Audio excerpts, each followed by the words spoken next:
Le contrôle du dopage est un élément essentiel des programmes antidopage afin de promouvoir et de protéger l'intégrité du sport et la santé des sportifs. Les contrôles sont réalisés selon les règles en vigueur du Code mondial antidopage et une série de standards internationaux. Bonjour, je suis un agent de contrôle du dopage, aussi appelé ACD. Je joue un rôle important dans la protection de vos droits lors du processus de contrôle du dopage qui comporte 5 étapes. Sélection des sportifs, notification des sportifs, collecte des échantillons, analyse des échantillons et gestion des résultats. Comment pouvez-vous être sélectionné pour un contrôle? Les contrôles peuvent avoir lieu en compétition et hors compétition. Pour les contrôles en compétition, la sélection peut se faire notamment par tirage au sort, selon le classement ou de manière ciblée pour une raison particulière.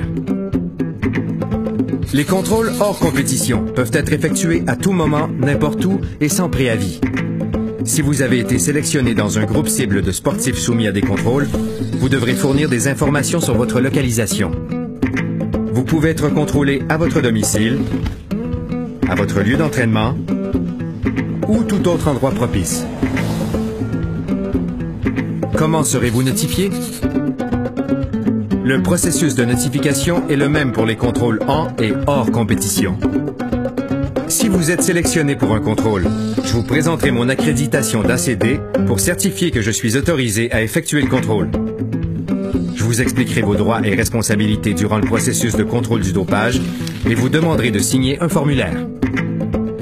Dès que vous avez été notifié, vous devez vous rendre immédiatement au poste de contrôle du dopage. Vous pouvez demander un délai dans certaines situations valables. Par exemple, vous participez à une cérémonie de remise de médailles, vous participez à une conférence de presse, ou vous avez besoin de soins médicaux. Dès votre notification, un ACD ou une escorte vous accompagnera en tout temps jusqu'à la fin de la procédure.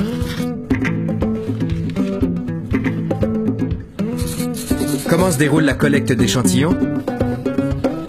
Pendant la durée de la procédure, vous avez également des droits, tels qu'être accompagné par un représentant, et des responsabilités.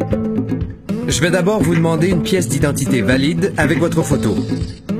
On vous demandera de fournir un ou plusieurs échantillons d'urine, de sang ou les deux. Lorsque vous serez prêt à fournir l'échantillon d'urine, un agent de contrôle du dopage du même sexe que vous sera témoin du passage de l'échantillon et restera avec vous jusqu'à ce que vous fournissiez un échantillon qui répond à toutes les exigences.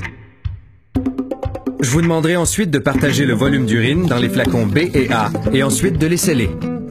Durant tout le processus, vous êtes la seule personne à manipuler l'équipement de collecte d'échantillons, à moins que vous n'ayez besoin d'une aide particulière. En terminant, je vous demanderai de relire le formulaire de contrôle du dopage et de le signer.